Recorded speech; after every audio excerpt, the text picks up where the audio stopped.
அஸ்ஸலாமு அலைக்கும். Hi friends, எப்படி நல்லா இருக்கீங்களா? பக்ரீத் பண்டிகையின் அதிகாரப்பூர்வ அறிவிப்பை வெளியிட்ட சவுதி அரசு குவைத் மற்றும் சவுதியில பாத்தீங்கன்னா வருகின்ற 16ஆம் தேதி பக்ரீத் பண்டிகை மிக்க ஒரு மகிழ்ச்சியான நியூஸை பார்க்க போறோம். அடுத்து இந்தியன் எம்பசியின் அவசர அறிவிப்பு, வெளிநாட்டவர்கள் உஷார், சீக்கிரமா ஊருக்கு கிளம்புங்க, அந்த நியூஸை பார்க்க போறோம். அடுத்து ஜம்ஜம் தண்ணியில கலப்படம் கலந்த ஹவலி திருட்டு கும்பல், இப்படி பல முக்கியமான தகவல் இந்த வீடியோல இருக்கு. வீடியோ ஃபுல்லா பாருங்க. உங்க நண்பர்கள் அனைவருக்கும் கட்டாயமா இந்த வீடியோ ஷேர் செய்யுங்க. இப்போ வாங்க குவைத்துடைய மிக முக்கியமான நியூஸை பார்ப்போம். சவுதி அரேபியா ஆகிய வளைகுடா நாடுகளில் நேற்று துல்ஹஜ் மாதத்திற்கான பிறை தென்பட்டதை தொடர்ந்து இன்று முதல் துல்ஹஜ் மாதத்தின் முதல் நாள் ஆரம்பமாகிறது. குவைத் மற்றும் சவுதி அரேபியா ஆகிய வளைகுடா நாடுகளில் அரஃபாத் நாள் பார்த்தீங்கன்னா ஜூன் 15ஆம் தேதியும், ஈதுல் அதா அதாவது பக்ரீத் பண்டிகை பார்த்தீங்கன்னா ஜூன் 16ஆம் தேதி என அறிவிக்கப்பட்டுள்ளது. இப்போ குவைத்தில் உள்ள இந்தியன் எம்பசி ஒரு மிக முக்கியமான அறிவிப்பு ஒன்றை வெளியிட்டுள்ளது.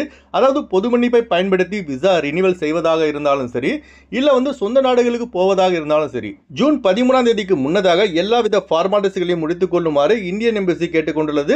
ஏன்னா ஜூன் 14ஆம் தேதி பார்த்தீங்கன்னா குவைத்தில் தொடர் விடுமுறை வர காரணத்தால், அதுபோல இப்போ விமான டிக்கெட்டின் ரேட்டு வேற அதிகமாக ஏறிட்டு வருவதால் ஊருக்கு லீவுக்கு போறவங்க, பொது மன்னிப்புல போறவங்க சீக்கிரமா டிக்கெட் போட்டுக்கோங்க. பொது மன்னிப்பை பயன்படுத்தி குவைத்திலிருந்து சொந்த நாடுகளுக்கு செல்பவர்கள் ஜூன் 17ஆம் தேதி இரவு 12 மணிக்கு முன்னாடி போர்டிங் பாஸ் வாங்கிட்டு இமிகிரேஷன் கிளியர் பண்ணிட்டு இருக்கணும். ஜூன் 17ஆம் தேதி இரவு 12 மணிக்கு மேல பொது மன்னிப்புடைய டைம் முடிவடைவதால் இகமா இல்லாதவர்கள் குவைத்தை விட்டு வெளியேறுவது கஷ்டம். ஜூன் 17ஆம் தேதிக்கு பிறகு குவைத்திலிருந்து சென்றால் ஃபிங்கர் வச்சு தான் ஃப்ளைட் ஏற்றுவாங்க. மீண்டும் குவைத்துக்கு பார்த்தீங்கன்னா வரவே முடியாது. அதனால இந்த விஷயத்துல உஷாரா இருங்க. இந்த மிக முக்கியமான தகவலை உங்க நண்பர்கள் அனைவருக்கும் கட்டாயமா ஷேர் செய்யுங்க. அடுத்த தகவல், ஹஜ் பண்டிகை நெருங்கி வருவதால் குவைத் மற்றும் வளைகுடா நாடுகளில் ஜம்ஜம் தண்ணீரின் வியாபாரம் சூடு பிடித்து வருகிறது. இந்த சந்தர்ப்பத்தை பயன்படுத்தி கொண்டு சில வியாபாரிகள் என்ன செய்றாங்கன்னா, ஜம்ஜம் தண்ணியோட சாதா தண்ணி கலந்து விற்பனை செய்றாங்க. இப்போ ஜம்ஜம் தண்ணியில் பார்த்தீங்கன்னா கலப்படம் செய்த கும்பலை ஹவலியில் வைத்து குவைத்துடைய வர்த்தக மற்றும் தொழில்துறை அமைச்சகம் கண்டுபிடித்து கைது செய்துள்ளது. அந்த இடத்துக்கும் பார்த்தீங்கன்னா சீல் வைத்துள்ளது. வெளியான அறிக்கையின்படி பார்த்தோம்னா சுமார் 23,000 கலப்பட ஜம்ஜம் தண்ணீர் பாட்டில்கள் பறிமுதல் செய்யப்பட்டுள்ளன. அடுத்த தகவல், குவைத்தில் எடுத்த கருத்து கணிப்பின்படி இகாமா இல்லாத எண்ணிக்கை பார்த்தீங்கன்னா 1,20,000 வெளிநாட்டவர்கள், அதாவது பொது மன்னிப்பு போடுவதற்கு முன்னதாக.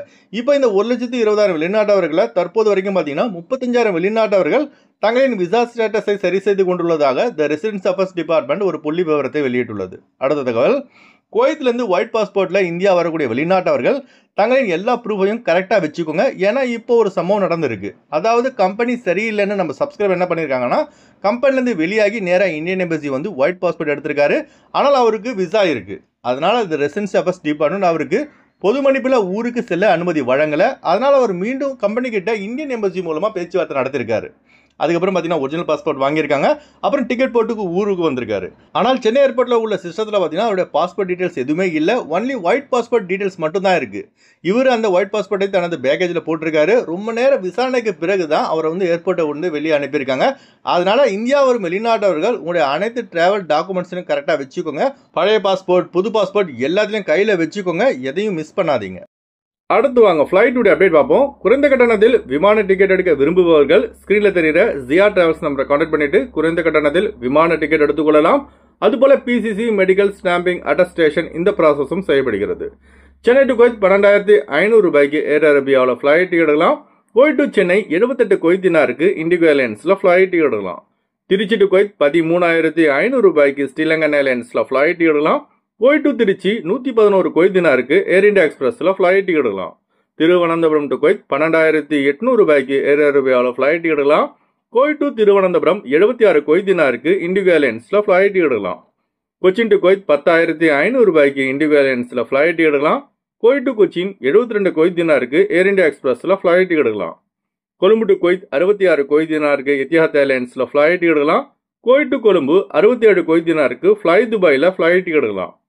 அடுத்து வாங்க குவைத்துடைய தினார் ரேட் பார்ப்போம். ஒரு தினார் குவைத் இந்தியாவின் மதிப்பு 272 ரூபாய் 10 பைசாவாக உள்ளது.